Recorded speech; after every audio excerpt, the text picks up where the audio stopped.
Hello Standard 4th, welcome in maths lecture. This is our 25th lecture. In previous lecture we have completed some sums of chapter number 4, tick tick tick.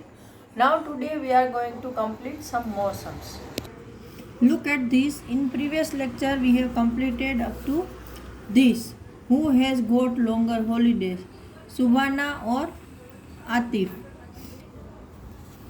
So Subhana has 70 days and Atif has 60 days. So Subhana has longer holiday. We have completed up to this. Now over here, which long holidays do you get in school? Fill in the table. So over here some holidays list is given here. Summer holidays, autumn break, winter break and holidays after the exam. So you have to fill up over here because we have summer holiday over there. We have no autumn and winter holiday over there.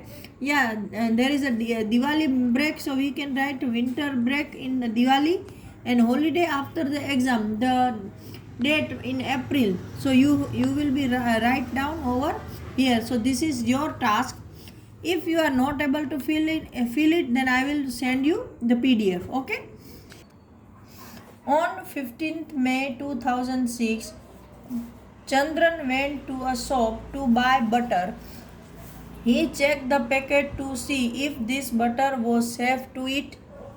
It was written on the packet best before 180 days from the date of packing.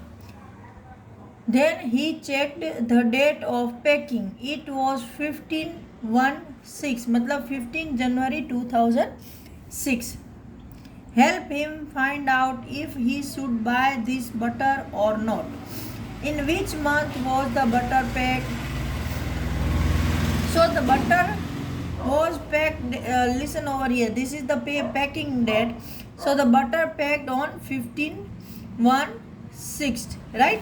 Now which month will it be 180 days after 15/1? So you have to count 180 day from 15 January.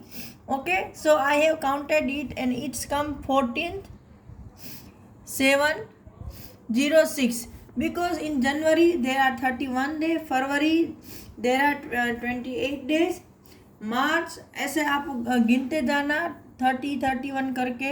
तो जहाँ तक 180 days आते हैं वो आपको count करके यहाँ लिखना है. And it's come 14 July. Can Chandran eat it on 15th May? Yeah. Because May is come in between 15th January and 14th July. Do you ever check the date of packing of things you buy? मतलब क्या आप अब तक कभी भी आपने जो चीज़ें खरीदते हो उसकी जो पैकिंग की डेट है वो देखी है? Have you seen medicines which have the expiry date written on them? It tells you after which date it is unsafe to take the medicine. यहाँ पर पूछा है कि क्या आपने मेडिसिन पर एक्सपायरी डेट लिखी हुई देखी है? तो हाँ, हम तो देखते हैं क्योंकि मेडिसिन लेनी है तो एक्सपायरी डेट तो देखनी पड़ेगी. तो वो हमें बताते हैं कि उस डेट के बाद मेडिसिन लेना हमारे लिए अनसेफ है because there should be some side effects over there. अगर उसकी एक्सपायरी डेट चली गई है तो हमें वो दवाई खाने से बहुत सारे साइड इफ़ेक्ट हो सकते हैं. Now over here find out. Number 1, which are the other things that come with an expiry date? और कौन कौन सी चीज़ें हैं जो एक्सपायरी डेट में आती है? तो almost most of things are coming in expiry date. There are coming our ghee, soap, powders, medicines, so many things. Our food, packed food. Now on a cup syrup it was written. यहाँ पर एक cough syrup है, मतलब कि जब आपको खांसी सर्दी होती है तो जो लिक्विड आप लेके आते हो बोतल में उसको कफ सिरप बोलते हैं. तो उसमें ये MFG डेट मतलब मैन्युफैक्चरिंग डेट, मतलब किस दिन वो बनी दवा, वो है 7 March. This so it was made in July 2003। Sorry, तो इसमें 7/3 लिखा है, मतलब वो जुलाई 2003 में बनी है। मंथ और ईयर लिखा है, डेट नहीं लिखी है। एक्सपायरी डेट 7/5, मतलब कि जुलाई 2005, मतलब कि ये जो कफ सिरप है वो मार्च की जुलाई महीने से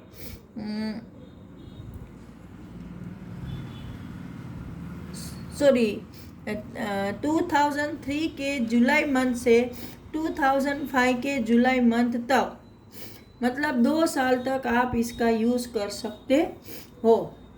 so this show the month and year till when it is safe to take. What month and year it is written as 7/5? तो 7/5 पर ये लिखा है, वो कौन सा ईयर और मंथ है? तो 7 मतलब मंथ है, 05 मतलब ईयर, तो जुलाई और 2005। Would it be safe to take the cough syrup September 2005? कि भाई सितंबर 2005 में अगर आप ये कफ सिरप लोगे, मतलब पियोगे, तो क्या वो सेफ है? तो देखो, जुलाई के बाद अगस्त और फिर सितंबर आता है, ईयर सही है 2005, लेकिन जुलाई के 2 महीने बाद की डेट बताई है, तो तब ये लेना सेफ नहीं है, तो वो मैंने नो डाल दिया। Now over here, Tutun missed the train. ये कोई बच्चा है तुतुन करके, उसकी ट्रेन छूट गई है। तो Tutun's school had closed for the summer holidays. He went to his grandma's place. He met a lot of his cousins there. He was enjoying himself and didn't want to go back home. ये बच्चा है, वो उसको summer holiday हुए, वो अपनी दादी माँ या नानी माँ के घर गया है और उसके बहुत सारे कजिन से वहाँ मिला और उसको वहाँ पर बहुत मज़ा आया, और वहाँ से वो अपने घर वापस जाना नहीं चाहता है। अभी उसकी मदर क्या बोल रही है? Tutun pack your bag, the train leave at 5:30 in the evening. Oh no, we are going back so soon, I wish we miss our train. उसकी मम्मी ने बोला कि भाई शाम को 5:30 बजे की हमारी ट्रेन है, तो आप अपना सामान पैक कर दो। तो ये बच्चा क्या बोल रहा है कि नहीं, मुझे तो अभी अपने घर नहीं जाना है। Tutun and his parents reached the station at 5:15, but guess what, they had actually missed the train. वो लोग 5:30 से पहले ही 15 मिनट पहले पहुंच गए हैं, लेकिन फिर भी उसकी ट्रेन छूट गई है। तो इसमें बताया है कि क्या हुआ होगा। तो यहाँ पर ये बच्चा, उसको पता चला कि भाई ट्रेन छूट गई है, तो वो खुश हो गया, hurray, that's mean I am not going back today. मतलब बच्चा बोल रहा है कि ओह, ट्रेन छूट गई तो आज मैं घर वापस नहीं जा रहा हूँ। तो आपको पूछ रहे हैं कि क्या रीज़न हो सकता है कि ट्रेन छूट गई? तो पहला रीज़न है कि शायद ट्रेन जल्दी आ गई हो 5:30 से पहले, राइट ना, या फिर उसका कुछ टाइम चेंज हो गया हो जो इनको पता नहीं हो। चलो देखते हैं क्या हुआ। Can you guess why they missed the train? तो चलो पीछे देखते हैं अगर कुछ है तो। Actually the train had left at 5:30 in the morning. Tutun's parents were upset, they asked the station master. सही में क्या हुआ था कि उनकी ट्रेन शाम को 5:30 पर नहीं थी, सुबह 5:30 पर थी, तो वो सुबह में ही चली गई थी। तो उनके पेरेंट जाकर स्टेशन मास्टर से पूछते हैं, our tickets says 5:30, but sir this means 5:30 in the morning. Oh yes, how could I forgot that? The railway will return 17:30 for 5:30 in the evening. Why? Because they use 24-hour clock. अभी उसके father जाकर station master से पूछे हैं कि भाई हमारी ticket तो 5:30 की थी। तो स्टेशन मास्टर बोल रहे हैं कि भाई 5:30 मतलब सुबह के 5:30। तो उसके फादर बोल रहे हैं कि अरे हाँ, how could I forgot that, मतलब मैं ये कैसे भूल गया। क्या भूल गया कि रेलवे है वो 5:30 शाम को 17:30 लिखते हैं। क्योंकि जो तो फिर ये बच्चा पूछ रहा है कि भाई ऐसा क्यों, वाई। तो उसकी मम्मी बोल रही है कि जो रेलवे है वो 24 आवर का क्लॉक यूज़ करता है। मतलब कि हम देखो दोपहर के 12 बज जाते हैं, फिर 1 2 3 4 ऐसे काउंट करते हैं। लेकिन जो ऐसी कुछ सेवाएं हैं लोगों के लिए, जैसे ट्रेन है, प्लेन है, एयरपोर्ट एयरवेज है, ये सब वो हम लोग 12 आवर्स का क्लॉक यूज़ करते हैं। और ये लोग हैं वो 24 आवर्स का यूज़ करते हैं। कि जैसे हम दोपहर के 12 बजे के बाद फिर 1 o'clock 2 o'clock ऐसा काउंट करते हैं। और वो लोग दोपहर 12 बजे के बाद अगर 1 o'clock होता है तो वो 12 में 1 ऐड करके 1 को 13 बताते हैं, 2 को 14 बताते हैं, ऐसे। ठीक है। Now over here look at this chart. It tells the difference between your watch and a 24 hours clock. Try to complete it. Time by your watch 12-hour clock. Time by 24-hour clock. अभी यहाँ देखो, look at this. 1 o'clock in the afternoon मतलब दोपहर के 12 बजे के बाद जब 1 o'clock होता है तो हम उसको 1 o'clock बोलते हैं। लेकिन 24 आवर में 12 + 1 = 13, 2 को 14, 3 को 15, ओके। फिर 3:30 को 15:30, फिर 6 को क्या बोलेंगे 18:00 आवर, 9 को 21:00 आवर, और 12 o'clock एट मिडनाइट रात के 12 बजे को वो 24 ऐसा नहीं लिखते हैं, 0.00 आवर ऐसा लिखते हैं। क्या लिखते हैं? और फिर रात के 12 बजे के बाद, लिसन केयरफुली, ये दोपहर के 12 बजे के बाद जब 1 बजता है तो 13 लिखते हैं। लेकिन रात के 12 बजे के बाद जब 1 बजता है तो उसको वो 1 लिखेंगे। क्या लिखेंगे? 1 आवर। अभी बात समझ में आई? नहीं समझ में आए तो ये वीडियो एक बार और रिवाइज करके देख लेना कि भाई दोपहर के 12 बजे के बाद जब 1 बजता है तो वो 12 + 1 करते हैं। लेकिन रात को 12 बजे मिडनाइट को 12 बजता है तो उसको 0 बोलते हैं। और रात की मिडनाइट के बाद जब 1 बजता है तो उसको 1 बोलते हैं। हम दोपहर में भी 1 बोलते हैं, रात को भी 1 बोलते हैं, है ना। हमारे पास हर एक नंबर 2 टाइम आता है, लेकिन इसमें 1 time only. Now can you tell why a 24-hour clock is called so? क्या आप बता सकते हैं कि 24-hour क्लॉक उसको ऐसा क्यों बोला गया है? तो कि भाई आपको पता है कि हमारा दिन 24 आवर्स का होता है और हमने घड़ी को 12-12 के 2 हिस्सों में बांटा है।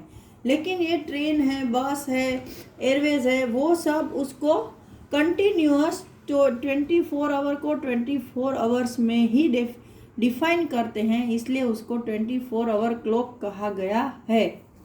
Now suppose a train leaves at 8:30 at night, the time written on the railway ticket would be। ये आपके ऐसे सम्स आ सकते हैं कि चलो ये इतना टाइम है तो आप उसको बताओ कि रेलवे वाले उसको टिकट में कैसे लिखेंगे। तो कुछ नहीं करना है, आपको क्या करना है कि 12 के अंदर 8:30 ऐड कर देना है, तो 20:30 ये हो गया time. Now, in 12-hour clock, each time comes twice in a day. So 5:30 in the morning is 5:30 a.m. 5:30 in the evening is 5:30 p.m. अभी 12-hour क्लॉक में जैसे मैंने पहले बताया कि हर एक टाइम है वो दिन में 2 बार सेम टाइम आता है, कोई भी टाइम ले लो। जैसे यहाँ पर एक एग्जांपल दिया है कि 5:30 सुबह में बजते हैं तो उसको हम आगे AM डालते हैं, बराबर, मतलब एंट मेरिडियन। और 5:30 जब शाम को बजते हैं इसको हम PM बोलते हैं, मतलब past meridian. Okay, now what about 12:30 in the afternoon. तो ये बच्ची है वो पूछ रही है कि तो दोपहर के 12 बजे के बाद जब आधा घंटा बीत जाता है, 12:30 बजता है, तो उसको क्या बोलते हैं, AM बोलते हो कि PM बोलते हो। तो उसको हम PM बोलते हैं। दोपहर के 12 बजे के बाद कोई भी टाइम हो, चाहे 1 मिनट भी क्यों ना हो, तो हम 12.1 ऐसा बोलते हैं, PM। Okay, now you must have note the time of sunrise and sunset, right here using AM and PM। कि भाई आपने सनराइज और सनसेट का टाइम तो देखा होगा, तो यहाँ पर बोलो कि सनराइज और सनसेट को AM और PM में कैसे डालोगे। तो सपोज हमारा सनराइज हो रहा है सुबह में 6:30 को, तो हम उसको 6:30 AM लिखेंगे, और शाम को सपोज वो सेट हो रहा है 6 को, मैं अप्रोक्सीमेटली लिख रही हूँ, तो उसको PM डालेंगे। Where have you seen a 24-hour clock being use. इसके अलावा आपने 24-hour क्लॉक और कहाँ देखा है। तो मैंने जैसे 2-3 बार इसी लेक्चर में बोला कि रेलवे के अलावा जो हमारा ट्रांसपोर्टेशन है बस का, वो फिर प्लेन की टिकट में, इन सभी जगहों पर ये 24-hour का क्लॉक चलता है। तो in this lecture I am going to complete this page. In next lecture we will start page number 52. Till that time, goodbye and have a nice day.